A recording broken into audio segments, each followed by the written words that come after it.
Exam में ऐसा question आता है कि आपको दिया गया एक रिएक्शन,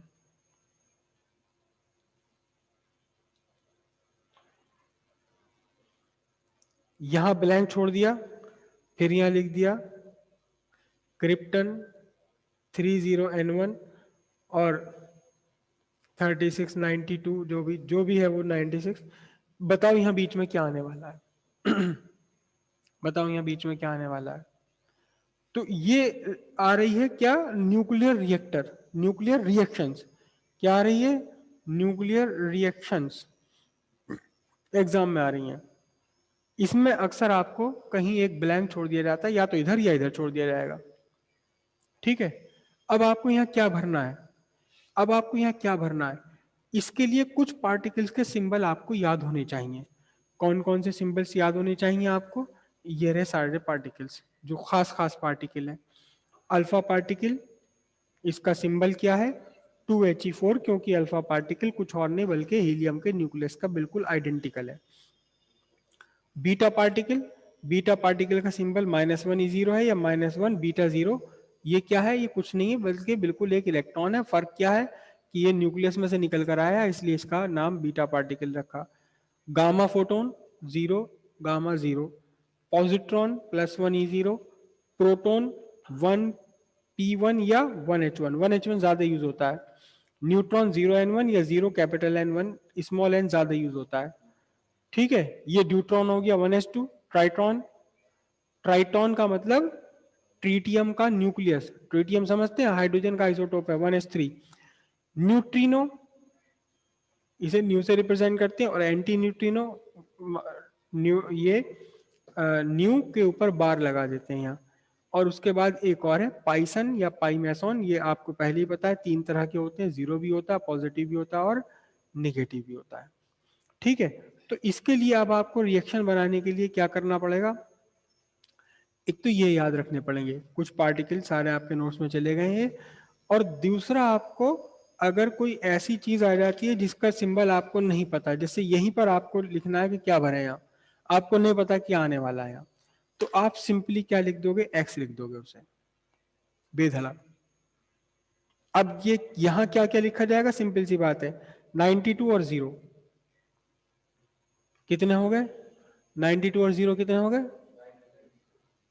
92। अब 36 और 3 इंटू 0, 3 इंटू 0 0 और 36, करेक्ट। कितने बचे? 92 में से 36 घटा दो, कितने बचे? 92 में से 36 सब्ट्रैक्ट कर दो, कितने बचे? 56। तो यहां आपने 56 लिख देना। ठीक है, अब ऊपर आ जाओ, 235 और 1 कितने हो गए? मिल गए, 236 हो गए। 236 में से 3 तो यहां हो गए, 3 1 जा 3, और 96 यहाँ है, 96 और 3 कितने हो गए? 99।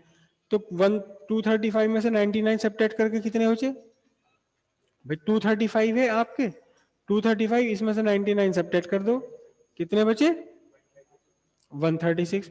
तो ये 136 आपको यहां लिख देना, और आपकी रिएक्शन पूरी पूरी होगी। ठीक है, और इस तरह से लिखने में, सपोज यही रिएक्शन है, ये रिएक्शन में ऐसे ऐसे दी जाती है आपको। क्या दी जाती? रिएक्शन आपको ऐसे दी जाती,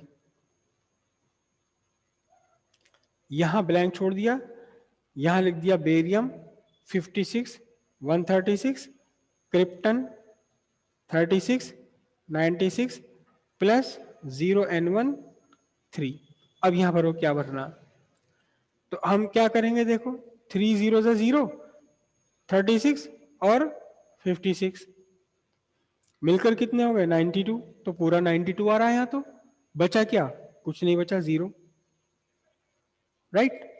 अब 3 1 जा 3, और ये सब मिलकर जोड़े, इसमें से घटाए, बचा क्या? एक बच गया भाई, 130। ये मिलकर सब हो रहे हैं 234, और अब 1 बच रहा, तो यहां लिख दो 1। अब आपके पास Z और A दोनों आ गए, है ना। अब आपने देखा अपनी मेमोरी में से पीछे से कि भाई ऐसा कुछ बन रहा है क्या, हमारा कोई जाना पहचाना बन रहा है क्या, कुछ ऐसा? हाँ बन रहा है, जाना पहचाना पार्टिकल बन रहा है, न्यूट्रॉन। तब आपको यहाँ x नहीं लिखना, तब आपको क्या लिखना है? 0N1 x लिखना है। ठीक है, इस तरह के एग्जाम में अक्सर आ रहा है, हर दूसरे तीसरे साल ये एक रिएक्शन आ जाती है, एक नंबर की, और एक नंबर लगभग लगभग लगभग लगभग फ्री में रखा हुआ होता है।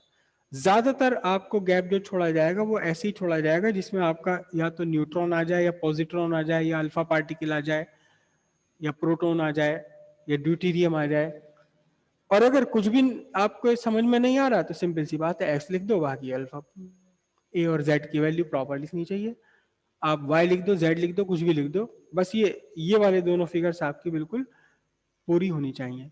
अगर यहाँ कहीं प्लस या माइनस है तो वो माइनस आपको कंसीडर करना है।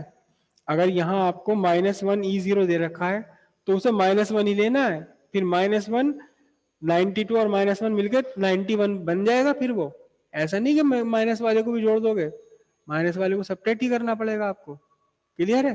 और सपोज आपको दिखाई दे कि यहाँ पर 92 है, यहाँ पे तो 94 हुआ जा रहा है, तो उसे 94 को एडजस्ट करने के लिए आप क्या लाओगे, -1 लगाओगे और उसे भाई आपने देखा, मैं एक जनरल रिएक्शन लिख रहा हूं, मैं एक जनरल रिएक्शन लिख रहा हूं, x 56 109, मैंने वैसी इमेजिनरी एक वैल्यू ले ली, ठीक है, प्लस 2He4 गिव्स y 60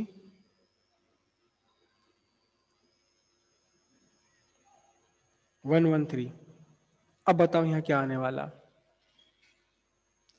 तो यहां देखिए ध्यान से आप, 56 और 2 58, यहां तो हो गए 60, 2 बढ़ गए, तो मतलब क्या आएगा, -2 आएगा यहां, और -2 किसी पार्टिकल में है ही नहीं, कितना है, -1 है, तो फिर क्या करना पड़ेगा आपको, 2 से मल्टीप्लाई करना पड़ेगा। अब यहां देखें जरा ध्यान से, 113 और 113 यहां तो पूरे हो गए, तो मतलब क्या आ रहा है, 0 आ रहा है। अब क्या बन गए, 2 पार्टिकल्स बने, कौन से 2 पार्टिकल्स बने, इलेक्ट्रॉन्स या बीटा पार्टिकल 2 बन गए यहां पर ये। तो आपको पूरी तरह से हिसाब लगाकर रखना है क्या, कि देखो 2 1 2, माइनस के 2 और 60 कितने हो गए, -2 और 60 कितने हो गए, और यहां देखना कितने हैं, 130 और 2 0 0, 130 और 0 कितने हो गए, 113, यहाँ कितने 113। सिंपल सी बात है, इनका सम यहाँ, ऊपर वालों का सम यहाँ पूरा होना चाहिए, बस, और कुछ भी कहानी नहीं है। कोई सी भी आप न्यूक्लियर रिएक्शन बना सकते हैं। क्लियर होगी इतनी बात। और यहाँ और बात ध्यान रखना, आपको नहीं समझ में आ रहा -1 और 0 किसका आ रहा है, तो लिख दो, कुछ भी अपने तरफ से लिख दो, मत लिखो इलेक्ट्रॉन। आपको नहीं समझ में आ रहा कि बीटा पार्टिकल है ये, और आपको इतना तो क्लियर हो गया कि -1 आ रहा है, 0 आ रहा है, मगर -2 मत लगा देना कभी, यहां नीचे -1 ही आ सकता है, माइनस में 2 नहीं, 3 नहीं आने का कभी भी, -1 ही आ सकता है बस, और कुछ नहीं। लेकिन -1 0 आ रहा है, आपको नहीं याद आ रहा कि बीटा पार्टिकल है ये, तो P लिख दो, Q लिख दो, कुछ भी लिख दो, लिख दो सर। मतलब क्या है कि ये चीजें ठीक होनी चाहिए, आपकी एटॉमिक नंबर और मास नंबर दोनों करेक्ट होने चाहिए। क्लियर हुई इतनी बात, न्यूक्लियर रिएक्टर।